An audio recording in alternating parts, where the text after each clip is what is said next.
ഇന്നിവിടെ ഡിസ്കസ് ചെയ്യാൻ പോകുന്നത് ടങ് ടൈ എന്ന ടോപ്പിക്കിനെ കുറിച്ചാണ്. എന്താണ് ടങ് ടൈ എന്നും ടങ് ടൈ എങ്ങനെ ഉണ്ടാവുന്നതെന്നും എന്തൊക്കെ ബുദ്ധിമുട്ടുകളാണ് ടങ് ടൈ കൊണ്ട് ഉണ്ടാവുന്നതെന്നാണ് ഞാനിവിടെ പറയാൻ പോകുന്നത്. ടങ് ടൈ എന്ന് പറയുന്നത് നാവിലെ കെട്ട് അല്ലെങ്കിൽ വള്ളി എന്നാണ് ടങ് ടൈക്ക് പറയുന്നത്. നമ്മുടെ ടങ് എന്ന് പറയുന്നത് ഫ്രീലി മൂവബിൾ ആയിട്ടുള്ള ഒരു ഓറൽ സ്ട്രക്ചറാണ്. ആ ടങ് എന്ന് പറയുന്നത് ടങ്ങിൻ്റെയും ഫ്ലോർ ഓഫ് ദി ടങ്ങിൻ്റെ ഇടയിൽ വരുന്ന ഒരു ലിംഗൽ ഫ്രെനുലം എന്ന ഒരു ടിഷ്യൂ ഉണ്ട്. ആ ടിഷ്യൂ ടൈറ്റ് ആവുകയും അത് കട്ടിയാവുകയും ചെയ്യും. അപ്പോൾ ഉണ്ടാകുമ്പോൾ നമ്മുടെ ടങ് മൂവ്മെൻറ്റ് ഭയങ്കര റെസ്ട്രിക്റ്റഡ് ആവും. നമുക്ക് ടങ് അതിൽ എളുപ്പത്തിൽ ഈസിലി മൂവബിൾ ആയിരിക്കത്തില്ല.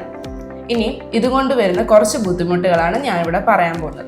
ഇത് കുട്ടികൾക്ക് ബൈ ബർത്ത് ആണ് ഉണ്ടാവുന്നത്. ഈ ടങ് ടൈ കൊണ്ട് കുറച്ച് പ്രശ്നങ്ങളാണ് ഉണ്ടാവാറുള്ളത്. ആ ബുദ്ധിമുട്ടുകൾ എന്തെന്ന് വെച്ചാൽ സ്പീച്ച് ഡിഫിക്കൽട്ടി ഉണ്ടാവും.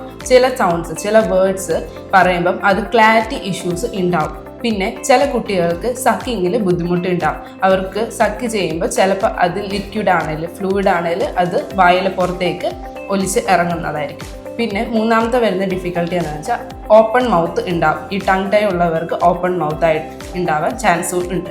ടങ്ങിൻ്റെ മൂവ്മെൻറ്റ് ഭയങ്കര റെസ്ട്രിക്റ്റഡ് ആയിരിക്കും. അത് ഈസിലി മൂവ് ചെയ്യാൻ പറ്റത്തില്ല. ഇങ്ങനത്തെ പ്രശ്നം ഉണ്ടെങ്കിൽ ENT സർജനെ കൺസൾട്ട് ചെയ്യുക. ടങ് ടൈ റിമൂവ് ചെയ്തതിന് ശേഷം ഒരു സ്പീച്ച് തെറപ്പി അറ്റൻഡ് ചെയ്യുക.